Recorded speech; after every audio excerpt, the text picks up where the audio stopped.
Ya, Headline spesial kami lanjutkan kembali. Prof. Hamdi, kalau kita sudah dalam posisi seperti ini, anggaplah kemudian ini sudah sampai di bagian akhir dari pemilihan. Taruhlah kita berdasarkan pada quick count yang kita punya dan Jokowi JK unggul. Sudah akhir, jangan berpikir ada putaran kedua lagi, nunung. Karena sesudah itu kita akan memasuki babak berikutnya. Sesudah ada branding, ada harapan. Orang kan kemudian berharap kepada pasangan ini akan melakukan sesuatu. Prof. Hamdi. Oh iya, tentu. Kita harus realistis bahwa siapapun terpilih, sudah terpilih ya, sebentar ya. Siapapun yang akan menjadi RI sudah terpilih, sudah terpilih ya, itu akan dihadapkan pada segudang persoalan gitu loh. Jadi ini nggak mudah gitu loh. Tapi bahwa kita ingin memulai sesuatu yang baru. Ya, jadi kalau saya senang misalnya dengan konsep Pak Jokowi itu adalah pendekatannya yang saya suka gitu loh. Bahwa kita pendekatannya adalah mulai dari orang. Dan revolusi mental itu adalah mulai dari orang gitu loh. Karena itu yang sebenarnya kita perlukan gitu. Yang lain kita, kalau dalam bahasa perubahan sosial, orang bicara misalnya, sesuatu kita bisa mulai, kita mengandalkan kapital uang misalnya, economic capital. Itu kita bisa pinjam kalau kita nggak punya uang kan. Yang kedua kita mungkin memerlukan social capital. Betul, kita nggak bisa melakukan sesuatu sendiri, kita harus punya trust, kerjasama. But yang lebih penting lagi adalah kita harus punya mindset, sebuah kondisi psikologis yang bagus, yang perubahannya itu psychological capital. Dan itu ditawarkan oleh konsep revolusi mental itu sebenarnya. Dan saya lihat ini pendekatan yang baru. Pusatnya manusia. Pusatnya manusia begitu. Dan ini harus kita dorong ke depan. Gitu. Harus didorong. Iya, tetapi bagaimanapun juga ini kan hasil dari kemudian marketing pasangan ini sebenarnya. Oh iya, dan kalau saya jadi Pak Prabowo ya mesti begini, masa mau ikut-ikut horizontal, sosial dan inklusif. Wong saya bukan orangnya kayak begitu kok. Tambah nggak otentik.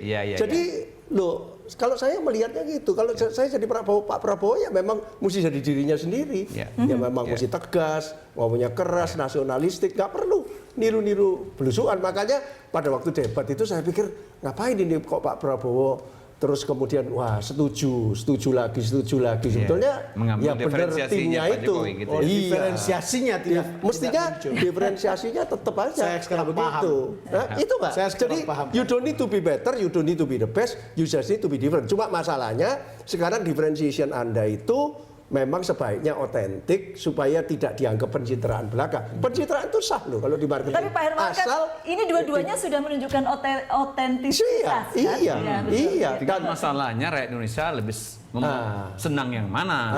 Itu aja. Kan saya bilang itu. Sekarang tergantung.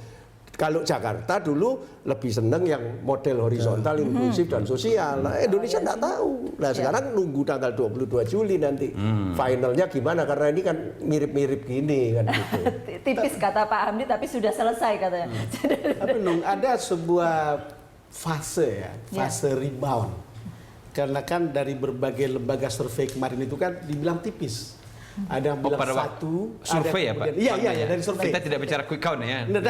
Survei. Lalu kemudian survei beberapa bulan yang lalu ya. Ada fase rebound. Kan ini cerita, lalu kemudian hasilnya di quick count ini kan.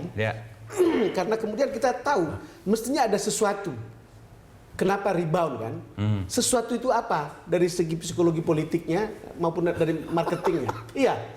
Saya mungkin tidak cukup dapat penjelasan soal bahwa itu different. Kalau saya itu melihatnya justru yang rebound pertama itu Pak Prabowo loh. Betul. Pak Prabowo dulu leading nggak karuan kok sudah 10 tahun kan beliau building brand. Iya. Sebelum Jokowi. Kemudian kan mulai gini disalib. Justru Pak Prabowo yang rebound duluan itu, ya kan? Mendekat itu kan Jokowi kan barusan ini aja. Akhir-akhir Juni ini rebound. Jadi sebetulnya enggak fair kalau mengatakan cuma saya kira yang Jokowi rebound itu ya setelah GPK itu saya kira di situ gitu. Jadi betul-betul di hari-hari terakhir. Hari-hari terakhir. Karena pada saat itu dideskripsikan di GBK itu adalah orang datang sendiri dari jauh, membiayai semua sendiri. Dan itu sebuah kegairahan. Dan itu menggambarkan kegairahan kalangan muda yang spontan. Karena kalau bagian lain itu kan biasanya disediain busnya, disediain akomodasinya. Tapi ini kan seru ini Pak Don, kalau ngelihat. Saya tadi malam itu jam 3 pagi ngelihat Pak Prabowo di TV waktu nonton bareng itu.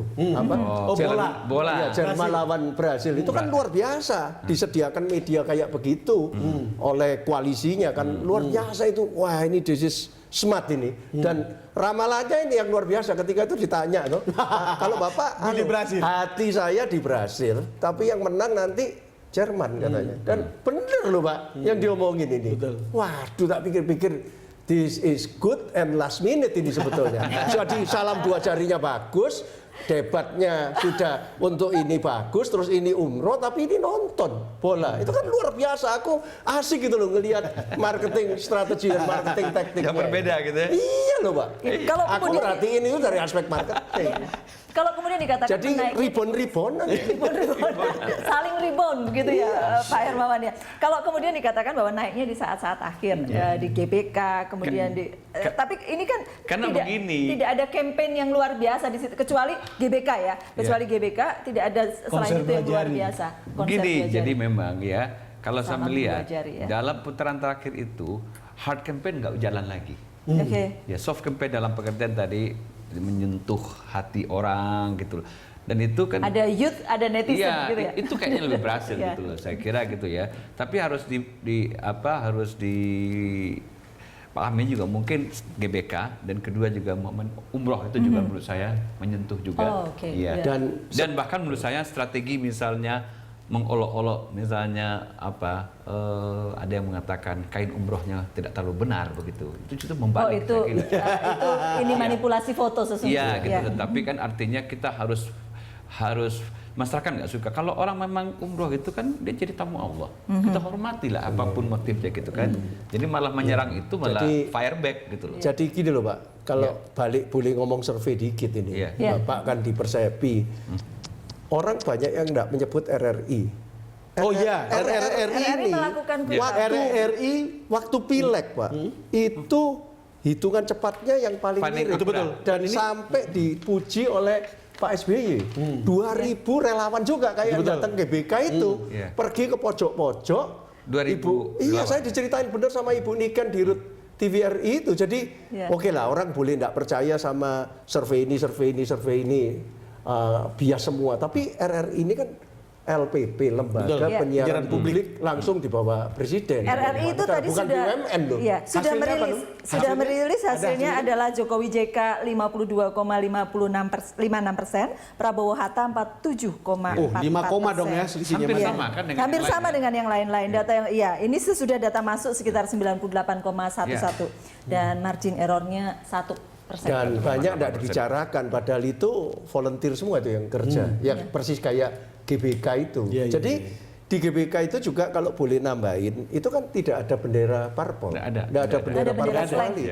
Itu kan digerakkan oleh partai. Youth, women, netizen itu kelihatan ada di situ semua. Tetapi ketika jam 3 pagi, wah this is smart. Ketika sudah mendekat terus agak menjauh lagi, aku pikir jam 3 pagi tadi sampai jam 5 aku lihat, wah Pak Prabowo di sini ini smart strategi. Apa enggak bisa begini lagi? Sudah Ini mendekati kurang berapa jam? saat-saat, Loh enggak, iya. kalau aku Orang mengamati gitu. ke TPS itu. Tapi luar kemudian, biasa. Orang mau ke mengapa itu tidak bermanfaat? Ya mungkin lebih banyak yang di GBK itu ya, yang nonton lebih banyak. Dan kalau yang pagi tadi ya bagaimanapun juga mungkin terbatas ya mungkin ya. Ya yang mereka yang menyaksikan. Aku kok melihatnya tim ini agak kecolongan dengan adanya GBK itu ya. Kecolongan. Itu kan tepat sekali itu timingnya, tapi masih di recover dengan yang tadi pagi jam 3 itu loh. Jadi memang ada dua simbol Menurut saya ya. Ada dua simbol GBK itu, Pak Hermawan. Jadi ketika Pak Prabowo kampanye di situ lalu naik kuda. Kan gitu kan? Dulu. Naik kuda di GBK.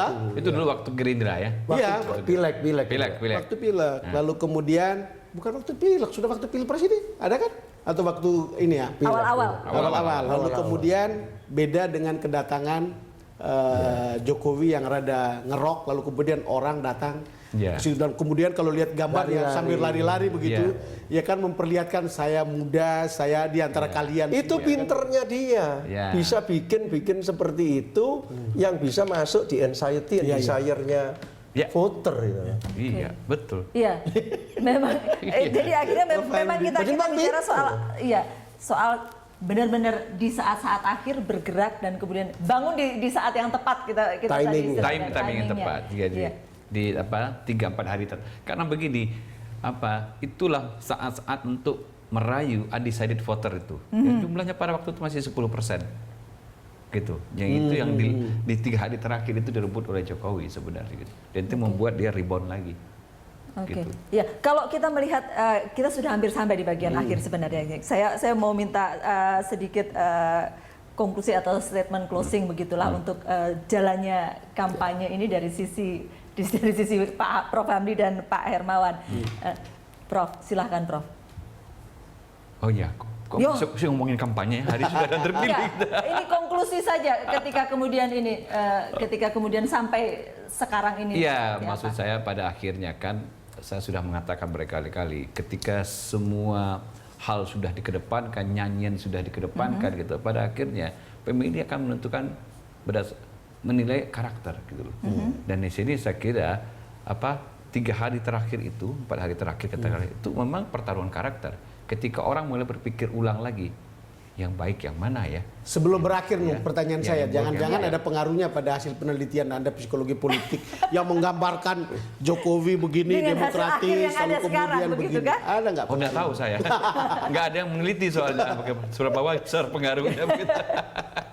Oke, tapi memang akhirnya pertarungan antar karakter. Ya, kalau saya melihatnya kan brand ini harus karakter kan.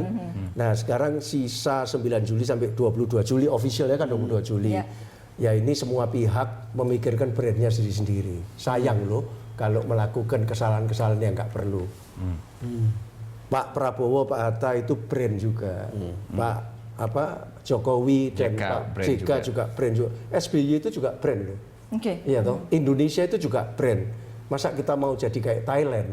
Orang pemimpin yang kemudian menang diturunkan oleh demo yang tidak karuan dan akhirnya betul-betul militer sekarang. Kita kan tidak mau kayak Thailand. Kemudian Singapura, Malaysia, ketika ada pemilu selalu tegang si pemerintah ini selalu takut diganti. Di sini tidak apa-apa loh Pak SBY. Artinya apa? Silakan ganti, nggak Demokrat juga nggak apa-apa. Ini brand semua ini, kasihan ya. Artinya kalau semua pihak harus menahan diri supaya tidak terjadi gejolak. Kalau bisa penutup 9 sampai 22 Juli ini semua sayang-sayang sama brandnya sendiri. Supaya brand Indonesia ini juga bagus. Tunjukkan show your character yang baik-baik supaya semuanya jalan dan itu akan it will save Indonesia. Ya. Brand kan terakhir berharap perpaduan karakter dari siapapun yang terpilih, ya kalau saya harus percaya dengan saintifik tadi, memang Jokowi JK yang lebih unggul gitu. Kita berharap perpaduan karakter orang ini dimaksimalkan untuk memimpin Indonesia. Untuk kebaikan Indonesia. Bang Don, terakhir dari Bang Don. Kita hanya bilang selamat datang pemimpin baru. Menang elegan, kalah juga harus elegan. Siap. Supaya Indonesianya elegan juga di mata investor, di mata para businessman.